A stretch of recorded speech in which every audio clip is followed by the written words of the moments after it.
Hi welcome to FTIH cine classroom. నా పేరు Harshavardhan Reddy, editing faculty at FTIH. ఈరోజు సినీ class రూమ్లో మన టాపిక్ మనం ఎడిట్ చేయాలంటే ఎంత కాన్ఫిగరేషన్తో మన సిస్టమ్ ఉండాలి అనే విషయాలు తెలుసుకుందాం. నా పేరు హర్షవర్ధన్ రెడ్డి, FTIHలో ఎడిటింగ్ ఫ్యాకల్టీగా వర్క్ చేస్తున్నాను. చాలామందికి ఉండే కామన్ డౌట్, ఇప్పుడున్న మార్కెట్లో సాఫ్ట్వేర్స్ లైక్ ప్రీమియర్ ప్రో కానీ, FCP కానీ, అవిడ్ కానీ ప్రతి రిక్వైర్మెంట్కి 4Kలోనే షూట్ చేయడం జరుగుతుంది, 4Kలోనే ఎడిట్ చేస్తున్నారు. కానీ ఇలాంటి 4K ఫుటేజ్ ఎడిట్ చేస్తున్నప్పుడు ఏమైనా ట్రబుల్ ఫేస్ చేస్తామా, అది ఎలాంటి ట్రబుల్ అవుతుందన్న క్వశ్చన్స్ చాలామందికి ఉంటాయి. మనం ఫేస్ చేసే ట్రబుల్స్కి మెయిన్ ఇష్యూ ఏమవుతుందంటే మన సిస్టమ్కి ఉండే కాన్ఫిగరేషన్. ఇప్పుడు కొత్తగా వస్తున్న అప్డేట్స్ ప్రకారం కానీ, లేదంటే కొత్త స్టైల్ ఆఫ్ ఎడిటింగ్కి కానీ 4K ఫుటేజ్ యూస్ చేస్తున్నప్పుడు కానీ మన సిస్టమ్ కొంచెం అడ్వాన్స్డ్గా ఉండడం వల్ల చాలా అడ్వాంటేజెస్ ఉంటాయి.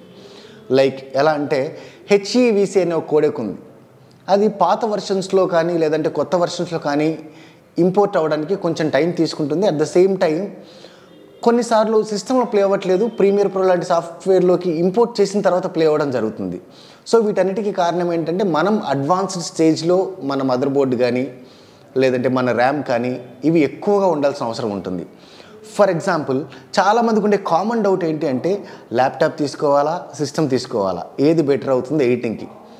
One thing is very clear, ఏది తీసుకున్నా సరే ఎక్కువ అడ్వాన్స్డ్గా ఉండేలా తీసుకుంటేనే ప్రజెంట్ మార్కెట్లో ఎక్కువ ఉపయోగపడుతుంది. ఆన్ అండ్ యావరేజ్గా ల్యాప్టాప్స్ చూస్తే గేమింగ్ ల్యాప్టాప్స్ ప్రిఫర్ చేస్తాం. ఎందుకు అంటే ఎక్కువ గ్రాఫిక్ కార్డ్తో, ఎక్కువ ర్యామ్తో ప్రొవైడ్ చేయడం జరుగుతుంది. At the same time Windows PC తీసుకున్నా కూడా మనకు కొన్ని ఆప్షన్స్ ఉన్నాయి, లైక్ క్యాబినెట్, కూలింగ్ మాస్టర్ కానీ. One more thing, like Ryzen 9 కానీ 7 కానీ తీసుకోవాలి. అట్ ద సేమ్ టైం మన సిస్టమ్ కాన్ఫిగరేషన్లో i7 నుంచి i7, i9 ఇలా 13th జనరేషన్ తర్వాత నుంచి తీసుకోవడం కూడా అడ్వాంటేజ్ అవుతుంది. ఎందుకు అంటే ఇప్పుడు కొత్తగా వస్తున్న అప్డేట్స్ ప్రకారం, లైక్ సాఫ్ట్వేర్స్ అప్డేట్ అవుతూ ఉంటాయి కదా, ఈ అప్డేట్స్ అన్నీ కూడా లీడ్ చేయడానికి కానీ లేదంటే మన వర్క్ ఫ్లోలో ఇంప్లిమెంట్ చేసుకోవడానికి కానీ అడ్వాన్స్డ్ టెక్నాలజీ ఉండడమే అవసరం. ఎందుకు అంటే ప్రతిసారి మనం ఒక చోట వర్క్ చేస్తున్నాం, ఒక సాఫ్ట్వేర్లో వర్క్ చేస్తున్నాం, ఇంకో సాఫ్ట్వేర్ ఓపెన్ చేసి ఇంకో వర్క్ చేయాల్సింది. లైక్ ఒక సైడ్ 4K కన్వర్షన్స్ జరుగుతూ ఉంటే ఇంకో సైడ్ ఫ్రీ ఫ్లోయింగ్గా ఎడిటింగ్ అనేది రన్ అవుతూ ఉండాలి, బ్యాక్ ఎండ్లో కన్వర్షన్స్ జరుగుతున్నా కూడా. అలాంటి టైంలో అడ్వాన్స్డ్గా ఫీచర్స్తో ఉండే సిస్టమ్స్ తీసుకోవడం అన్నది బాగా వర్కౌట్ అవుతుంది ఎడిట్ చేసే వాళ్ళకి కానీ, ఎడిటింగ్ నేర్చుకునే వాళ్ళకి కానీ.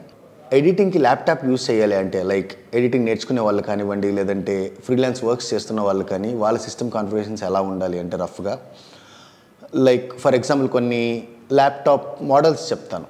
వాటిలో i7 13th జనరేషన్ తర్వాత Ryzen 7 కానీ Ryzen 9 ఉండేలా తీసుకుంటే అడ్వాంటేజ్ ఉంటుంది. లైక్ 16GB ర్యామ్తో మినిమం 512 SSD ఉండేలాగా తీసుకుంటే, like HP Victus gaming laptop ఒకటి బాగా వర్క్ అవుతుంది, అండ్ Lenovo LOQ గేమింగ్ బాగా వర్కౌట్ అవుతుంది. Asus VivoBook and Acer Aspire 16 కూడా బాగా వర్కౌట్ అవుతున్నాయి ఎడిటింగ్కి. వీటి మీద ఎక్కువ కాంప్లికేషన్స్ ఏమీ రాలేదు. లైక్ ఫ్లో ఎలా మెయింటైన్ చేస్తున్నాం అన్న దాన్ని బేస్ చేసుకొని ఎడిటింగ్ స్మూత్గా రన్ అవుతూ ఉన్నాయి. అట్ ద సేమ్ టైం మనం అనుకునే బడ్జెట్లోనే ఇవన్నీ అవైలబుల్గా ఉంటాయి. కొంచెం అడ్వాన్స్డ్ ల్యాప్టాప్ కావాలి అంటే మనం ఇంకా ర్యామ్ పెంచుకొని అడ్వాన్స్డ్ స్టేజ్ కూడా తీసుకెళ్ళొచ్చు ఇదే ల్యాప్టాప్స్ని. వన్ మోర్ థింగ్, ల్యాప్టాప్స్లో చాలామంది చెప్తూ ఉంటారు కొంచెం ఎక్కువ లోడ్ అయ్యేసరికి స్ట్రక్ అవుతుందని, ల్యాగ్ అవుతుందని, లేదా ఓవర్ హీట్ అవుతుందని అంటుంటారు.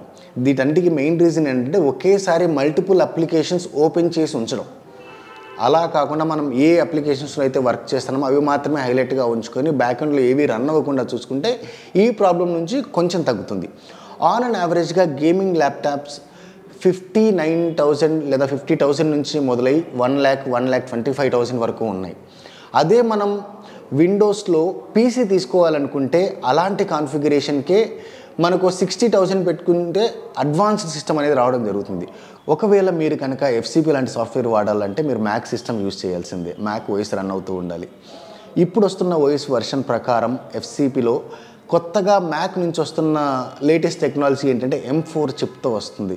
M4 చిప్తో మినిమం 16GB ర్యామ్ ఉండేలాగా, 512GB SSD ఉండేలాగా తీసుకున్నామంటే ఫాస్ట్గా రన్ అవుతాయి సిస్టమ్స్. మోర్ ఓవర్ ఎక్కువగా ఆన్లైన్ ఎడిటింగ్కి FCPA యూస్ చేస్తున్నారు. దట్టు మనకు మ్యాక్ బుక్ ఉంటే మనల్ని ప్రిఫర్ చేస్తూ ఉన్నారు. ఇది ఈరోజు FTIH cine class room. ఎడిటింగ్కి system చూస్ చేసుకునే విషయాల్లో మీకు ఇంకా కన్ఫ్యూజన్ ఉంటే కమెంట్ సెక్షన్లో ఎడిటింగ్ అని కమెంట్ చేయండి. బెస్ట్ ల్యాప్టాప్స్ ఏవైతే ఉన్నాయో మీకు ఇన్ఫర్మేషన్ వచ్చేస్తుంది.